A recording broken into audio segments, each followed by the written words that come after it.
네, 그럼 발표 시작하겠습니다. 안녕하세요. 저는 너의 날씨는 팀 발표를 맡은 전종현입니다. 프로젝트 발표는 간단한 팀원 소개, 프로젝트 소개 이후 워크플로우에서 프로젝트 기획, 설계에 대해 설명하고 개발 단계에서 고민하고 어려웠던 4가지 포인트에 대해 발표할 예정입니다. 먼저 팀원 소개입니다. 저희 팀은 팀장이신 윤진님을 포함한 나라님, 종훈님, 그리고 저, 동영님, 민규님으로 구성되어 있습니다. 이어서 저희 프로젝트에 대해 설명드리겠습니다. 기획의 첫 단계인 아이디어 회의 중에 특히 날씨와 옷에 대한 키워드가 많이 나왔습니다. 그래서 이 2가지 키워드를 중심으로 우리가 실생활에서 어떤 어려움을 겪고 있을까, 혹은 개선되었으면 하는 부분이 뭐가 있을까 이야기를 해보았습니다.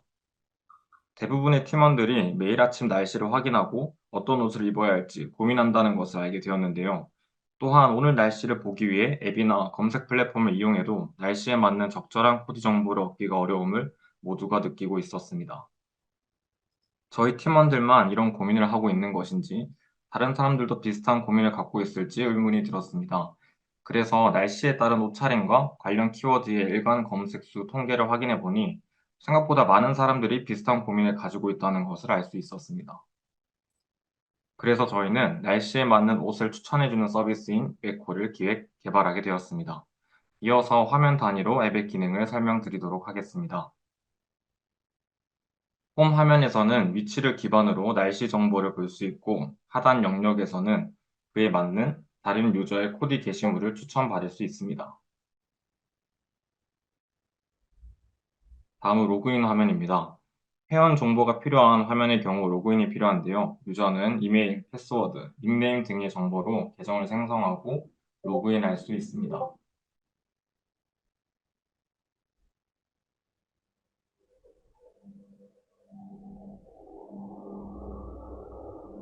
다음은 등록 화면입니다. 홈화면 하단에 플러스 버튼을 터치하여 새로운 사진 촬영 혹은 앨범에서 사진을 선택하여 게시물을 생성할 수 있습니다.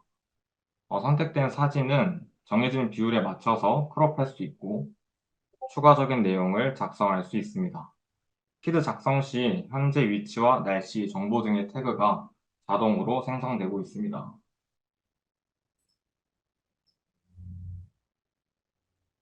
다음은 현재 날씨, 계절과 유사한 OOTD 피드들을 볼 수 있는 화면입니다.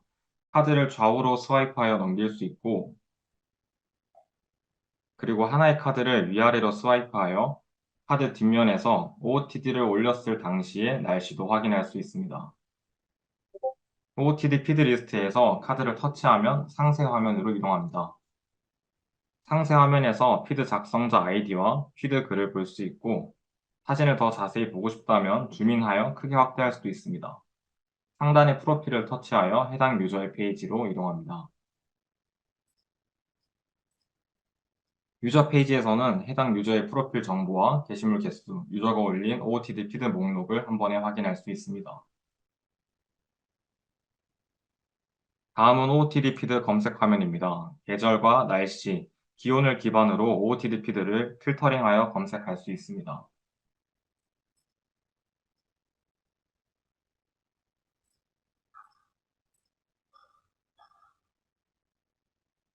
마지막은 마이 페이지와 앱 설정 화면입니다. 마이 페이지 화면에서는 작성한 피드 게시물을 확인하고 삭제, 수정도 할 수 있습니다.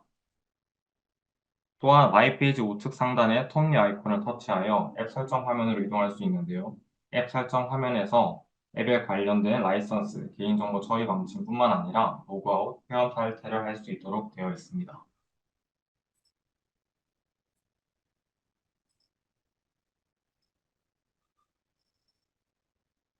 다음은 프로젝트 워크플로우에 대해 설명드리겠습니다. 저희 프로젝트의 전체 일정입니다. 저희는 다음과 같은 일정으로 프로젝트를 진행하였고, 매일 스크럼을 통해 진행 사항을 공유하고 문서화하며 프로젝트를 진행하였습니다. 주제 선정 이후 기능에 대한 브레인스토밍과 와이어프레임을 작성하였습니다. 그리고 이를 기반으로 화면 디자인과 각 화면에서의 기능적 요구사항을 함께 작성하였습니다. 추가적으로 모든 시스템 플로에 대해서는 시나리오를 작성하여 시각화하기도 하였습니다. 보시는 것처럼 하나의 기능에서 발생할 수 있는 분기에 따라 시나리오를 작성하였고, 이를 통해서 프로세스에 대한 이해도를 높여 개발의 속도를 향상시킬 수 있었습니다. 기획 단계가 마무리된 이후 작성한 기능 요구사항을 바탕으로 피처 리스트를 작성하였는데요. 앞서 기능적 요구사항을 유저의 입장에서 기능을 명세했다면 피처 리스트의 경우 실제 개발의 관점에서 구체적인 구현사항들을 명세하였습니다. 작성 과정에서 라이브러리가 필요한 기능에 대해서는 사용 가능한 라이브러리를 조사하였고, 사용된 라이브러리 패키지 의존성들은 다음과 같습니다. 주요 패키지에 대해서 간단히 설명드리자면, 상태 관리의 프로바이더, 의존성 주입의 게릿을 사용하고 있고요. 이미지 로드와 처리를 위해 이미지 피커와 이미지 크로퍼를 사용하고 있습니다. 리모트 데이터베이스 및 유저 관리 서버로 파이어베이스를 사용하고 있고, 로컬에는 하이브를 사용하고 있습니다. 추가적으로 테스트에서 직접 목격체를 생성할 수 없는 패키지 클래스를 위해서 테스트 관련 패키지 역시 추가하여 사용하였습니다. 라이브러리 선정까지 마친 이후 도메인 모델링과 DB 아키텍처 설계를 진행하였고, 프로젝트 초기 세팅을 시작으로 개발에 들어갔습니다. 프로젝트 개발의 모든 부분에 대해 설명드리기에는 다소 무리가 있다고 생각하였기 때문에 저희가 개발을 진행하면서 많이 고민했던 부분과 어려움을 겪었던 개발 포인트들에 대해서 집중적으로 설명드리고자 합니다. 첫 번째로 버전 관리와 프로젝트 통합입니다. 저희는 6명이 한 팀으로 비교적 많은 인원이 함께 개발을 진행해야 했기 때문에 프로젝트의 통합과 관리가 더 중요했습니다. 버전 관리 및 코드 병합에 Git과 GitHub을 사용했습니다. 그리고 GitHub 액션 CI 파이프라인을 구축하였는데요.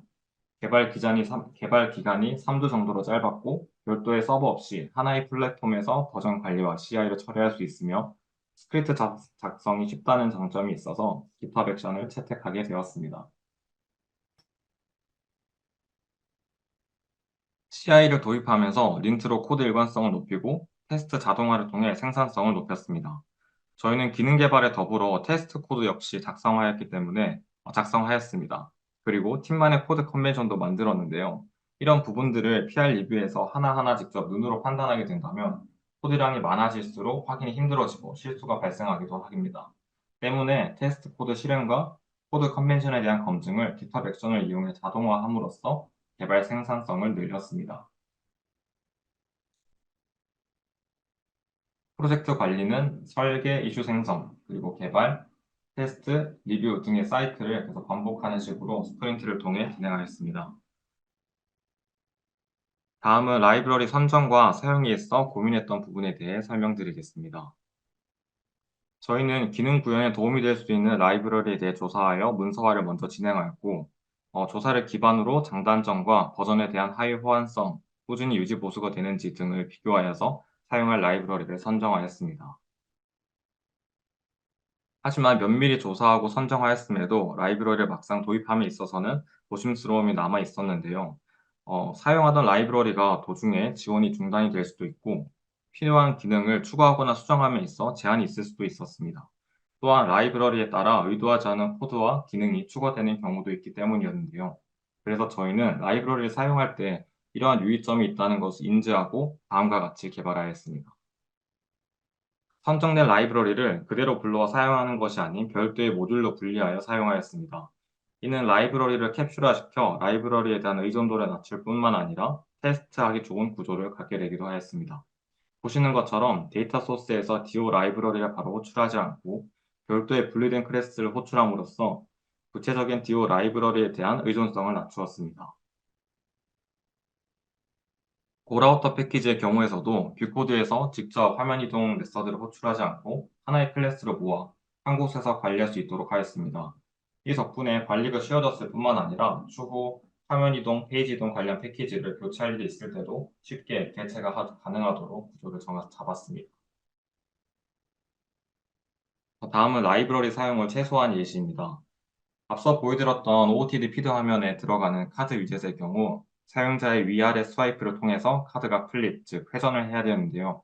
관련한 라이브러리들이 여럿 있었지만 내부 로직이 크게 어렵지 않은 점, 그리고 정해진 방향으로만 플립이 가능하다는 제한점, 혹은 같은 방향으로 여러 번 플립이 불가능한 점 등의 이유가 있었기 때문에 라이브러리 코드를 기반으로 해당 기능들을 직접 구현하였습니다.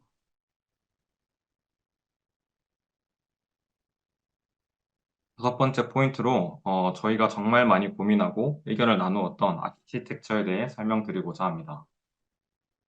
저희는 MVVM 패턴을 메인으로 클린 아키텍처를 준수하여 각 레이어 사이, 더 작게는 각 객체 사이의 불필요한 의존성을 최대한 없애고자 노력하였습니다. 개발 단계에서 가장 먼저 개발을 시작한 레이어는 도메인 레이어였습니다. 도메인 레이어에 속한 모델과 유즈케이스, 레포지토리 인터페이스는 100% 순수 다트 코드로만 이루어져 있고 그 어떤 외부 레이어나 패키지도 의존하고 있지 않습니다. 다음은 인프라스트럭처, 즉 데이터 레이어입니다. 보시는 구조도는 디바이스, 파이어베이스, 그리고 오픈 API를 사용하는 데이터 레이어의 관계를 보여주고 있습니다. 이 부분에서 디바이스 경우 프레젠테이션 레이어에 넣어야 할지에 대한 고민도 있었는데 도메인 레이어와 뷰를 제외하고 데이터를 주는 모든 영역을 데이터 레이어로 기준을 정하였습니다. 그리고 가장 마지막에 프레젠테이션 레이어를 개발하였는데요. 이 경우 뷰와 뷰 모델 사이의 의존을 MVVM 데이터 바인딩을 통해서 최소화하였습니다. 앞에 세 개의 레이어를 통합한 프로젝트 전체 아키텍처 구조도입니다. 저희는 이러한 각 레이어의 구조뿐만 아니라 객체 간의 책임과 의존 관계에 대해서도 고민을 많이 했습니다. 보시는 하나의 예로 피드 작성 기능의 경우 이미지 파일 업로드, 게시물 내용 업로드, 그리고 업로드한 해당 유저의 프로필 정보에서 게시글 개수를 1을 올려주는 이렇게 세 개의 동작으로 이루어져 있는데요. 후기에는 피드 레포지토리에 유저 프로필 레포지토리와 파일 레포지토리를 주입받아서 각 동작을 요청하도록 설계하였습니다. 하지만 이 경우 피드 레포지토리의 책임이 너무 커지고 다른 레포지토리를 의존해야 한다는 문제가 있었습니다. 그래서 해당 구조를 다음과 같이 변경하였습니다. 상위의 OOTD 피드 레포지토리를 새로 만들고 피드, 파일, 유저 3개 레포지토리를 주입받아 각 동작을 요청하도록 하였습니다. 이러한 패서드 패턴을 적용함으로써 피드 게시물 작성이라는 기능에 대한 응집도를 높일 수 있었고 객체 간의 불필요한 결합도 해소할 수 있었습니다. 마지막 포인트는 테스트 코드입니다. 저희 팀은 6명이 함께 작업하였기 때문에 자신이 작성하지 않은 코드를 수정하거나 사용하는 일이 매우 빈번하였는데요. 이러한 상황에서 안전한 구현과 리팩토링을 보장해주는 테스트 코드가 필수적이라고 생각하였습니다. 그래서 기능 구현과 함께 테스트 코드도 함께 작성하였습니다.